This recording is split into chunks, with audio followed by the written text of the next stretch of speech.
Hey guys, welcome back to the channel. I'm here today with a review for the Diamond Select Toys Thor Infinity War statue. This piece is around 12 to 13 inches tall and weighs roughly 2 pounds. This is honestly one of the coolest statues that I've seen from Diamond Select Toys, so I'm really excited to get into this.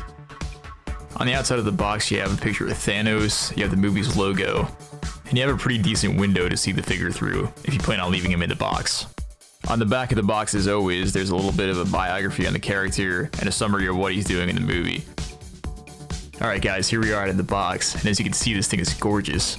As soon as I took it out, I was just really blown away by the awesome dynamic pose, and I love the lightning around him. I love how bright the colors are. This thing is just stunning. I really love it. It seems as though the scene it is depicting is when Thor goes to Nidavellir to craft Stormbreaker. I really like the industrial looking base, which has the steel grating and you can see the lava underneath it, like the heated magma for where they're forging the weapon. It's really cool. I really like the subtle paint variations on the skin and hair of this figure. I definitely like the speckled paint detail on the stonework in the base. The plastic pieces that make up the lightning look very cool, but they're also a little bit fragile. I wouldn't go poking them around too much or bending them at all. I like how they're translucent, but they also have a nice bright blue to them. Especially when you're standing a few feet away from it, it really has a dramatic glow to it. I really love what they did with the glow effect around the eyes. Thor looks very determined and a little bit possessed. I think the face sculpt is really good. It definitely looks a lot like Chris Hemsworth. I have the Diamond Select Toys Thor Ragnarok statue as well, which also has a very impressive face sculpt. I feel like this one looks a little bit better even, and I really like the shorter hairstyle. The skin tone looks very realistic also, and I really like the subtle paint variations there. You'll also see a lot of different shades of brown in his beard and hair. His tattered cape is a really cool crimson red. I just think that looks awesome. Really makes the figure pop with the blue lightning. Aside from the skin and the hair and a little bit of the base, everything else in this figure is mostly flat colors. When you look up close, it does look like they have a little bit of a dirt effect on his boots and slightly on his pants as well. I think there could have been a little bit more color variation and detail on Stormbreaker's handle. It's all just one very dark brown, which really hides the detail of the sculpt. But I do like that the axe itself has a nice shine to it.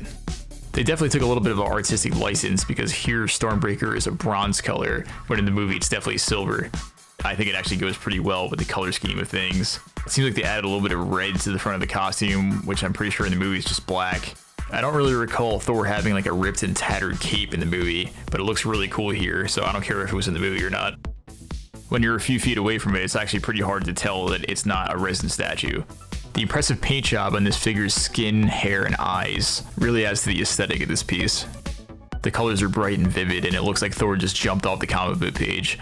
I really like the black paint wash in the back of his cape. I feel like it really makes the red pop. I really didn't notice any stray paint marks or other errors. The only other thing I would mention is that Thor's costume could use a little bit extra paint detail.